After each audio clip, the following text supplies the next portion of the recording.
भाग लेने का शुभ अवसर आप सबको प्राप्त हो रहा है। आपके घर में तुलसी का पौधा लगता है और सूख जाता है, पितृदोष का लक्षण। आपके घर में फल का वृक्ष है पर फल नहीं देता, ये भी पितृदोष का लक्षण है।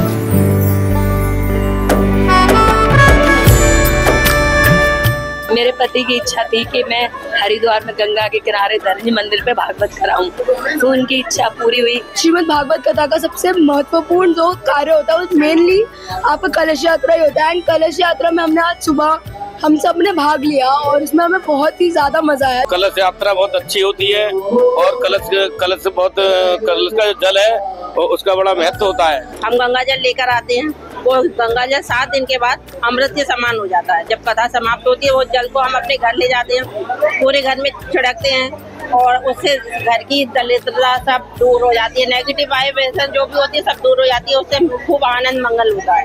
ये यात्रा तो हमारे लिए बहुत महत्वपूर्ण रखती है, हमारे जीवन का लक्ष्य। पहली बार की है हमने, लेकिन अंदर से बहुत ज्यादा रोम खुश है। I felt so good and this place is good for harmony and I came from Hyderabad to just see this temple and you should must visit here. प्रभु की इच्छा हुई तो हमने कलश अपने सर पर रखकर यात्रा की और इससे हमें बहुत सुख शांति प्राप्त हो रही है। ये हर किसी के भाग में नहीं होता कि हर किसी को ये भाग मिले कलश यात्रा में जाने के लिए या कुछ भी, उसमें ये सबका अपना अपना नसीब है। ये बड़े हमारे भाग्य जो यहाँ पे हमारे को पूजा पाठ में कलश लेने की और ये सब हमारे को मिली है यहाँ पे। कलश यात्रा का जो जल होता है 7 दिन के बाद अमृत होता है। अमृत हो जाता है, हाँ मानती हूँ। क्या मानती हूँ? यही मानती हूँ कि अमृत होता है।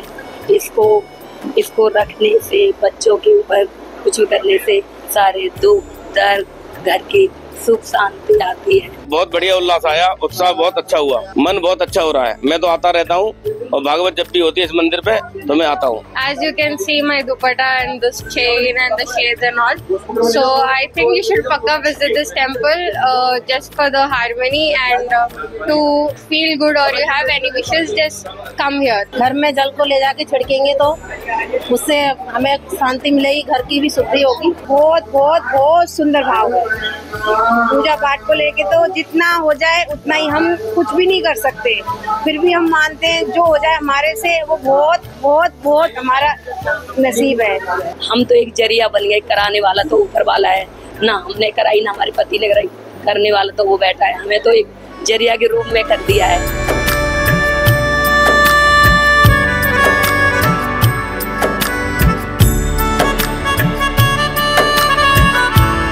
हर हर गंगे जय मां गंगे। सनातन धर्म में श्रीमद् भागवत कथा का विशेष महत्व माना जाता है। मान्यता है श्रीमद् भागवत कथा को सुनने मात्र से ही मनुष्य को मोक्ष की प्राप्ति होती है। श्रीमद् भागवत कथा के आयोजन से पहले कलश यात्रा निकालने का विधान है। आखिर कलश यात्रा श्रीमद् भागवत कथा से पहले क्यों निकाली जाती है, इस पर बात करने के लिए हमारे साथ मौजूद है कथा व्यास। स्वागत है गुरुजी आपका तिलक पत्रिका पे। सबसे पहले तो आपका पूरा नाम क्या है? भागवताचार्य पंडित पवन कृष्ण शास्त्री। पंडित जी, भागवत कथा सनातन धर्म में काफी विशेष मानी जाती है, मगर भागवत कथा में कलश यात्रा क्यों निकाली जाती है? कलशस्य सम्मुखे विष्णु कंठे रुद्र समाश्रिता मूले त्वया स्थितो ब्रह्मा मध्ये मात्र गणाश्रिता कुक्षोत सागरा सर्वे सप्तदीप वसुंधरा ऋग्वेदो यजुर्वेदो सामवेदो अथर्वण अंगेश सहिता सर्वे कलशम तु समाश्रितम। इस श्लोक का अर्थ यह है कि कलश में समस्त देवियों का वास, समस्त देवताओं का वास, समस्त तीर्थों का वास, समस्त वेदों का वास, 33 कोटि देवी देवताओं का वास कलश में माना जाता है। और जब हम कलश यात्रा को निकालते हैं तो समस्त देवी देवताओं का आह्वान करते हैं और अपना जो क्षेत्र है, क्षेत्र में कलश यात्रा, नगर यात्रा, जल यात्रा, अनेकों नामों से इसको पुकारा जाता है।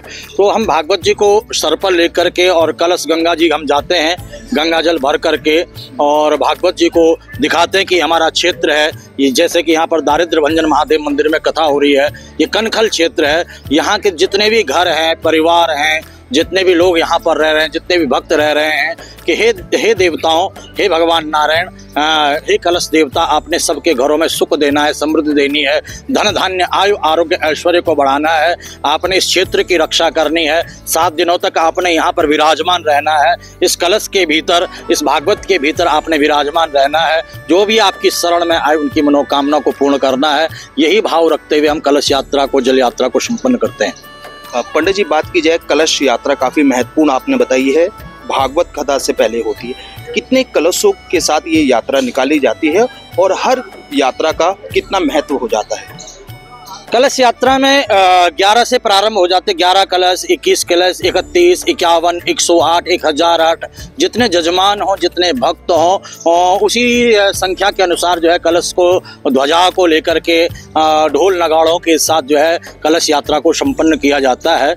और सर्वप्रथम देखिए, आपको मैं बताऊं तो पुराणों में कथा आती है कि समुद्र मंथन की कथा आती है। देवताओं और दैत्यों ने मिल करके समुद्र मंथन किया था अमृत प्राप्ति के लिए, और महाराज जो है धनवंतरी जी जो है अमृत कलश लेकर के आए थे और देवताओं ने अमृत का पान किया और देवता अमर हो गए।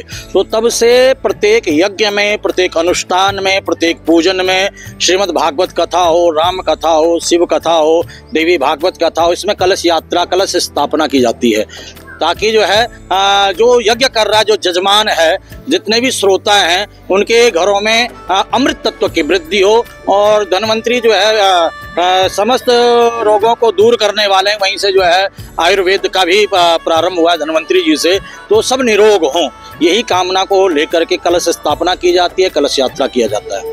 पंडित जी, जिस तरह से आपने बताया 11 कलश, 21 कलश, 51 कलश, क्या जितने भी ये जो कलश की संख्या होती है उसके हिसाब से ही महत्व होता है कलश यात्रा का? देखिए, जितने जजमान होते हैं उतने ही कलश जो है स्थापित होते हैं। वैसे तो प्राय जो पंचांग पूजन होता है तो एक ही कलश से जो है पूजन होता है, परंतु जब जैसा अनुष्ठान होते हैं, बड़े बड़े अनुष्ठान यज्ञ होते हैं, तो जितने जजमान हो उतने कलशों की स्थापना की जाती है, ताकि जो जजमान है, 11 जजमान है, 21 जजमान है, 51 जजमान है, 108 जजमान है, सब अपना अपना कलश लेकर के आते हैं और अपना अपना कलश स्थापित करते, ताकि प्रत्येक के घर में जो है सुख समृद्धि बनी रहे। हर एक जजमान की कामना होती है कि मेरे घर में सुख आए, समृद्धि आए, धन आए, धान्य आए, आयु आरोग्य आए, ऐश्वर्य आए। तो यही कामना को लेकर के जजमान अपना जो है कलश स्थापित करता है, और जो जजमान होता है, जितने जजमान होते हैं उतनी संख्या में मुख्य रूप से कलश स्थापित किए जाते हैं। तो ये जो कलश होते हैं ये पूरी भागवत कथा के दौरान भागवत की गद्दी पे ही रखे जाते हैं, और इसका जो पूजन होता है वो किस तरह से किया जाता है? जब हम कलश यात्रा को संपन्न करके कलश को स्थापित करते हैं तो कलश जो है, जो वेदियां बनी होती है, वेदियों में स्थापित होते हैं, भागवत जी के शरण में स्थापित रहते हैं, जहाँ पर भागवत जी स्थापित है उसी मंच पर स्थापित रहते हैं। और नित्य सबसे पहले जो है गणेश जी का पूजन किया जाता है। विघ्नेश्वराय वरदाय सुरप्रियाय लंबोदराय सकलाय जगद्दिताय नागान्नाय श्रुति यज्ञ विभूषिताय गौरी सुताय गणनाथ नमो नमस्ते। गणेश जी से प्रार्थना की जाती है कि समस्त विघ्नों को, बाधाओं को आप दूर करो, क्योंकि सर्वप्रथम गणेश जी का पूजन किया जाता है। जब तक गणेश जी का पूजन नहीं किया जाता है तब तक कोई भी देवी देवता पूजन स्वीकार नहीं करता है। ये शिव पुराण और अन्य पुराणों में कथा आती है, बड़ी लंबी कथा हो जाएगी ये। परंतु सर्वप्रथम गणेश जी का पूजन, गौरी गणेश का पूजन किया जाता है। उसके बाद नवग्रहों का पूजन किया जाता है। ब्रह्मा मुरारी त्रिपुरांतकारी भानु शशि भूषुतो बुधस्य गुरुश्च शुक्र शनि राहु केतव सर्वे ग्रह शांति करा भवन्तु। जितने भी ग्रह हैं वो शांत हों, शुभ फल हमें प्रदान करें। ग्रहों के बाद जो है देवी का पूजन किया जाता है। रोगान शेषान अपहंस तुष्टा रुष्टा तु कामान शकलान विष्टान त्वामाश्रितानां न विपन्नराणाम त्वामाश्रितायाम, ताकि जितने भी रोग दोष हैं कष्ट हैं सारे के सारे कष्ट जो है दूर हों। तो देवी मैया जो है, क्योंकि शक्ति, जब तक हमारे अंदर शक्ति है तभी तक हम चल पा रहे हैं, उठ पा रहे हैं, बैठ पा रहे हैं, देख पा रहे हैं। शक्ति के निकलते ही हम क्या कहलाएंगे, सब कहलाएंगे। घर वाले कहेंगे भैया जल्दी ले जाओ कनखल में, जल्दी जलाओ नहीं तो दुर्गंध आ जाएगी। शिव भी तभी तक शिव है जब तक उसके अंदर शक्ति है। शिव से शक्ति निकल जाए तो शिव भी सब हो जाता है। तो शक्ति की पूजा की जाती है, भगवान शिव का पूजन किया जाता है, क्योंकि कालों के काल महाकाल है भगवान शिव। पापो हम पाप कर्मा हम पापात्मा पाप संभव त्राय माम पार्वती नाथ सर्व पाप हरो भव। भगवान शिव का पूजन किया जाता है और भगवान विष्णु का पूजन किया जाता है। और इसी श्रृंखला में कलश का भी पूजन किया जाता है। और कलश में मैंने अभी प्रथम में आपको श्लोक श्रवण कराया था। कलश सुमुखे विष्णु कंठे रुद्र समाश्रिता मूले त्वया स्तो ब्रह्मा मध्ये मात्र गणा स्मृता कुक्षोतु सागरा सर्वे सप्तदीप वसुंधरा ऋग्वेदो यजुर्वेदो सामवेदो अथर्वणा अंगेश सहिता सर्वे कलशम तु समाश्रितम। सभी तीर्थों का, नदियों का, देवताओं का, पर्वतों का, सागरों का, समुद्रों का, सबका आह्वान कलश में किया जाता है। और कलश का पूजन करके यही प्रार्थना की जाती है कि जो हमारा जजमान है, जो इस यज्ञ को कर रहा है, इस यज्ञ का आयोजन करता है, उसकी समस्त मनोकामनाएं पूर्ण हो। सभी देवताओं का आशीर्वाद उसके ऊपर बना रहे, उसके परिवार के ऊपर बना रहे। पंडित जी, बात की जाए गंगा से जल भरना कलश में सबसे ज्यादा महत्वपूर्ण माना जाता है, मगर जिस स्थान पर पवित्र नदियां नहीं है उस स्थान पर जब भागवत कथाएं होती है तो किस जल का कलश में भरकर उसका पूजन किया जाए? देखिए लिखा हुआ है कि गंगे गंगे तियो ब्रूयाद योजना नाम सतेरपि मुच्यते सर्व पापेभ्यो विष्णु लोकम सगच्छति। गंगा जी अगर हमारे पास हैं तो गंगा जी पे जाकर के गंगा जी का पूजन करना चाहिए। नहीं तो जहाँ पर गंगा जी नहीं है तो वहाँ पर जैसे झरना है, कुआं है, या कोई नल है, या कोई जल का स्रोत है, या कोई मंदिर है, मंदिर में जो है गंगा जल हम लेकर के आते हैं और वो गंगा जल का जो है कलशों में डाल करके, जो वहाँ मंदिर का जो जल है, तीर्थ का जो जल है, उसको कलश में डाल करके उस गंगा जी का आह्वान किया जाता है। मंत्रों में बड़ी शक्ति है, मंत्रों से देवताओं का आह्वान भी किया जाता है, पूजन भी किया जाता है और देवताओं को विसर्जित भी किया जाता है। तो हमारे जो आचार्य गण हैं वे मंत्रों के द्वारा माँ गंगा जी का आह्वान वहीं पर करते हैं उस जल में, और माँ गंगा जी उस जल में प्रत्यक्ष रूप से मूर्तिमान होकर के विराजमान हो जाती हैं। और वह वहाँ पर वही पुण्य, वही फल प्राप्त होता है जो गंगा जी जा करके भक्त को प्राप्त होता है। वहीं पर गंगा जी का स्मरण करते ही माँ गंगा जी वही पुण्य, वही फल प्रदान कर देती हैं। पंडित जी, 7 दिन तक श्रीमद् भागवत कथा का श्रवण किया जाता है, उसके बाद इन कलश का कैसे उपयोग जो भक्त होते हैं वो करते हैं? देखिए जो जल है, जो 7 दिन तक कलश के माध्यम से वहाँ पर माँ गंगा जी का जो स्थापित किया जाता है, ये जल जो है अमृत बन जाता है। और जब पूर्णाहुति हो जाती है तो भक्तों को वो कलश दे दिए जाते हैं। जो नारियल उसमें होता है वो प्रसाद के रूप में पूरा परिवार उसको ग्रहण करता है। और जो जल है उस जल का आचमन किया जाता है। उस जल का जो है चरणामृत, अकाल मृत्यु हरणम सर्व व्याधि विनाशनम विष्णु चरणोदकम पित्वा पुनर्जन्म विद्यते। ये भगवान विष्णु के चरणोदक है। ये जल गंगा जी जो है भगवान विष्णु के चरणों से निकली है, तो ये जो है चरणामृत है भगवान का। तो इस चरणामृत का पान करने से जो है अकाल मृत्यु नहीं होती है।